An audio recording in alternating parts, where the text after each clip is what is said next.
आज हम बात करेंगे सारंग आर्टिलरी गन की। तो मैं हूँ आपका होस्ट और दोस्त सोनू जायसवाल और ये है रक्षा शिखर। अब बात सारंग आर्टिलरी गन की। तो सोवियत रूस की M46 फील्ड गन जो कि 130 मिलीमीटर और 52 कैलिबर की थी, उसे ही अपग्रेड करके सारंग नाम दिया गया है। तो सारंग नाम आया कहां से?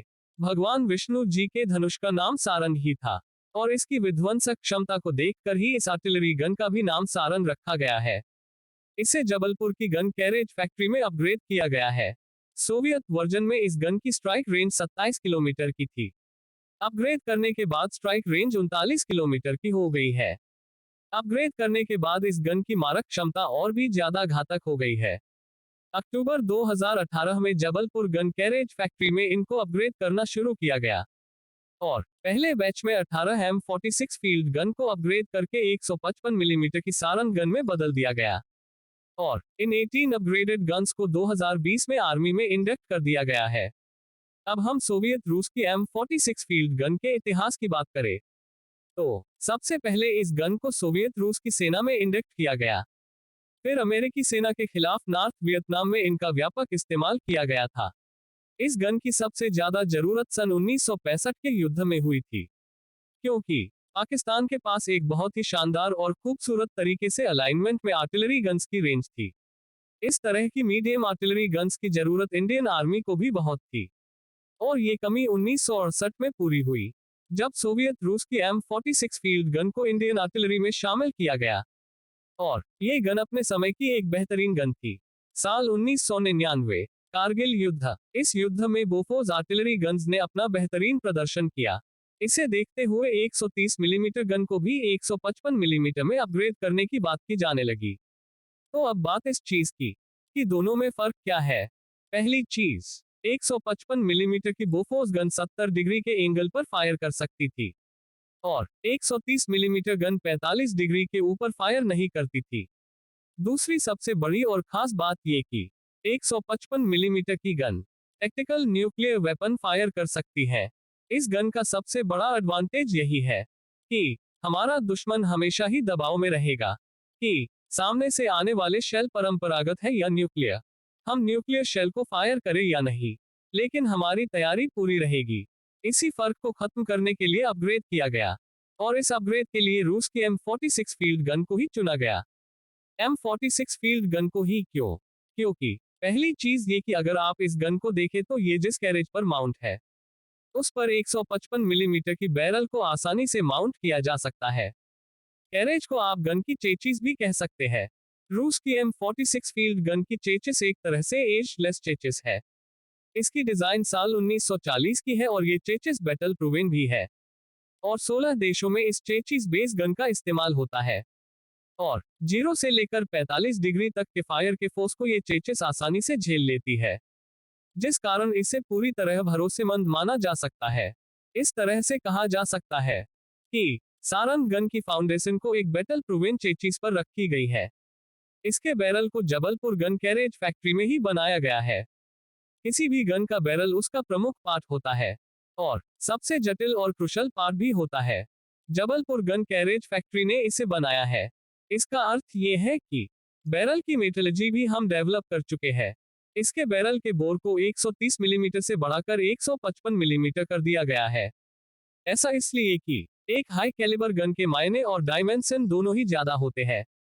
एक हाई कैलिबर गन से ज्यादा पावर, ज्यादा रेंज, ज्यादा सटीकता, ज्यादा विध्वंस की क्षमता, ज्यादा ऊंचाई पर मार करने की क्षमता मिलती है। अब अगर रूस की M46 फील्ड गन की खूबसूरती को देखा जाए तो इसे आप बहुत आसानी से टो कर सकते हैं, बहुत आसानी से तैनात किया जा सकता है, बहुत आसानी से मेंटेन किया जा सकता है।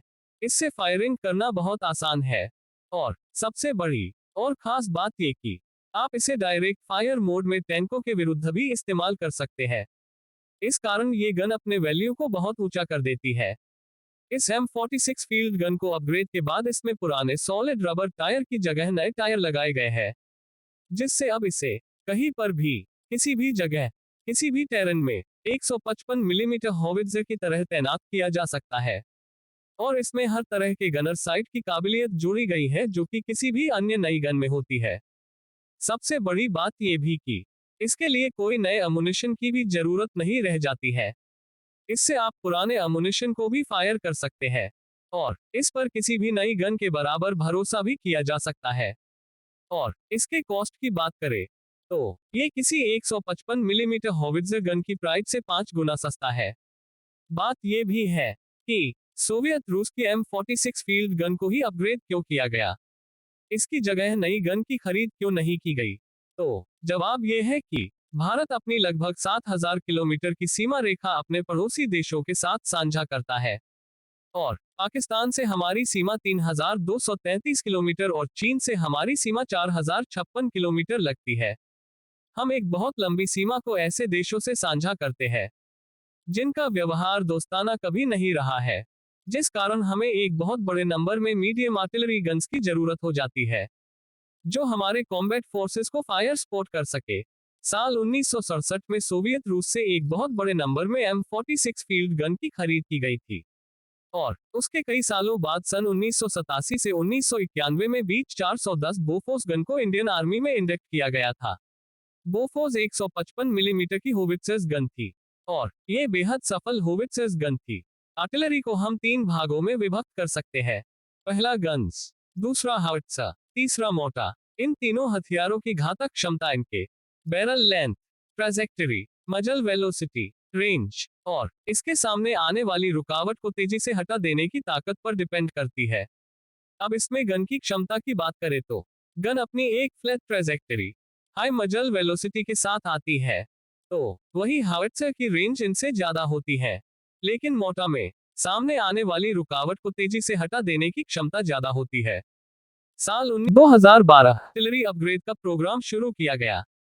इस आर्टिलरी मॉडर्नाइजेशन प्रोग्राम को 3 भागों में विभाजित किया गया। पहले भाग में टोड आर्टिलरी गन्स को अपग्रेड किया जाना था, जिन्हें ट्रक से टोड करके लाया जाता है। टोड आर्टिलरी गन की हमें 1580 के नंबर में जरूरत है, लेकिन भविष्य की जरूरत को देखते हुए इसके नंबर को 1000 और बढ़ाया जा सकता है।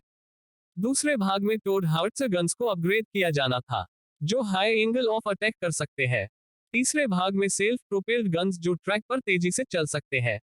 अब बात टोड आर्टिलरी गन सिस्टम की, तो इसमें पहला नाम ATAGS का आता है।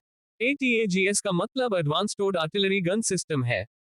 ये इंडियन डिफेंस हिस्ट्री में पहला प्रोग्राम है जो पूरी तरह से पब्लिक प्राइवेट पार्टनरशिप पर आधारित है, जिसमें 3,388.48 करोड़ रुपए में 150 आर्टिलरी गन को बनाया जाना है। इसमें भी भारत फौज की ATAGS ने 48.07 किलोमीटर और टाटा की ATAGS ने 45 किलोमीटर तक दूर तक टारगेट को हिट करके एक वर्ल्ड रिकॉर्ड बना दिया। ATAGS के अभी 150 गन के ऑर्डर दिए गए हैं, जिन्हें आगे 300 के नंबर में बढ़ाया जा सकता है। अब बात टोड हाउट्सर गन्स की। यहाँ पर M777 155 मिलीमीटर की हाउट्सर गन है जो महिंद्रा डिफेंस और BAE सिस्टम्स अमेरिका के साथ जॉइंट वेंचर में बनाई जा रही है। इसमें सिर्फ 20% component he state of art है, बाकी इसके सारे कंपोनेंट को महिंद्रा डिफेंस में मैन्युफैक्चर किया गया है। इसकी 145 यूनिट खरीदी गई है, जिसकी कुल लागत 5,070 करोड़ रुपए की है।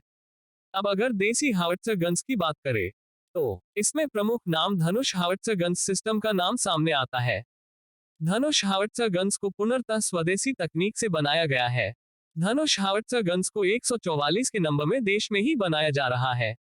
अब बात सेल्फ प्रोपेल्ड गन्स की। इसमें K9 वज्र है, जिसे ALNT ने साउथ कोरिया की कंपनी सैमसंग हनुआ टेकविन डिफेंस के साथ मिलकर बनाया है। सिर्फ 10 गन सिस्टम को असेंबल्ड करके देश में लाया गया, बाकी सभी गन्स को गुजरात के हजीरा प्लांट में मैन्युफैक्चर किया गया है।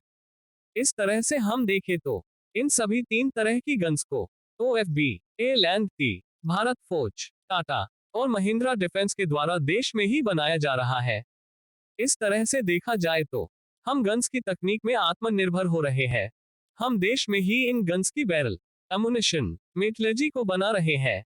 आज बहुत ही कम ऐसे देश हैं जो अपने ही देश में अपने दम पर गन्स को मैन्युफैक्चर और उसके एमुनिशन को बना पाते हैं। हम अपने आर्टिलरी गन सिस्टम को और हाउट्सर गन सिस्टम को देखें और इनकी रेंज को देखें तो हम पाएंगे कि हम इनके जरिए बालाकोट जैसी स्ट्राइक भी कर सकते हैं और बॉर्डर के पार आतंकवादियों के कैंप पर स्ट्राइक भी कर सकते हैं। इसके लिए किसी फाइटर जेट या मिसाइल की कोई जरूरत नहीं होगी। हम इन्हें जितना बॉर्डर के पास ले जाएंगे उतना ही इनकी रेंज को इंक्रीज करेंगे, और जितना पीछे लाएंगे इसकी रेंज को उतना ही डिक्रीज करेंगे। इन गन्स से हमें बहुत बड़ी डोमिनेंस पावर मिलती है, जिससे हम बॉर्डर एरिया को काफी दूरी से भी और एक बड़े बॉर्डर एरिया को भी सुरक्षित रख सकते हैं। अब बात इसके अमुनिशन की, तो ऐसा कहा जाता है कि गन आर्टिलरी नहीं होती है, बल्कि अमुनिशन ही आर्टिलरी है, क्योंकि हमला गन नहीं करती, अमुनिशन ही अटैक करता है। सारंग गन 4 तरह के शेल को फायर कर सकती है। पहला नॉर्मल शेल, ये फायर कर देने के बाद जमीन पर गिरकर फट जाता है। दूसरा HEBT यानी हाई एक्सप्लोसिव बोट ट्रेन। इसे इस तरह से समझिए कि इस शेल की डिजाइन कुछ बोट के शेप की तरह की जाती है, जिससे शेल अपने बैलिस्टिक पाथ से भटकता नहीं है। तीसरा HEBB यानी हाई एक्सप्लोसिव बेस ब्लीड। इसमें बेस ब्लीड का मतलब, जब शेल एयर में ट्रेवल करता है तो शेल के पीछे लो एयर प्रेशर एरिया बन जाता है, जिससे एयर ड्रैग होने लगता है, जिसके कारण शेल पीछे की तरफ खींचने लगता है। लेकिन बेस ब्लीड शेल इस एयर ड्रैग एरिया को एक्सप्लोसिव गैस से फिल अप कर देता है, जिससे एयर ड्रैग खत्म हो जाता है और शेल अपनी पूरी काइनेटिक एनर्जी से टारगेट से टकराता है, जिससे इसका ब्लास्ट इंपैक्ट बहुत ज्यादा हो जाता है। चौथा हेल 107 एल्यूमेशन एंड स्मोक राउंड। इस शेल से स्मोक बन जाता है, जिससे दुश्मन के लिए एक भ्रम की स्थिति पैदा हो जाती है। सारंग आर्टिलरी गन को अपग्रेड करने के बाद खमरिया ऑर्डिनेंस फैक्ट्री में लगातार फायर करके देखा गया, और इनकी टेस्टिंग सिक्किम, जैसलमेर में भी की गई है। अब बात कॉस्ट की करें, तो 300 सारंग आर्टिलरी गन के अपग्रेड की कीमत 210 करोड़ है, जबकि 150 ATAGS की कीमत 3,388.48 करोड़ रुपए है। 155 मिलीमीटर M777 के 145 गन की कीमत 5,070 करोड़ रुपए है। 190 के 9 वज्र की कीमत 4,200 करोड़ रुपए है। लेकिन आप 1000 M46 फील्ड गन को अपग्रेड करें, तो प्रति गन इसकी कॉस्ट सिर्फ 77 लाख ही पड़ेगी, और इससे आपको ज्यादा रेंज, ज्यादा कैलिबर, ज्यादा घातक अमुनिशन और कई तरह के अमुनिशन के फायर की क्षमता मिल जाती है। तो अगर आप सबको मेरी वीडियो पसंद आई हो तो चैनल को सब्सक्राइब करें, इसे लाइक करें, शेयर करें और कमेंट बॉक्स में अपने अपने सुझाव को लिख सकते हैं।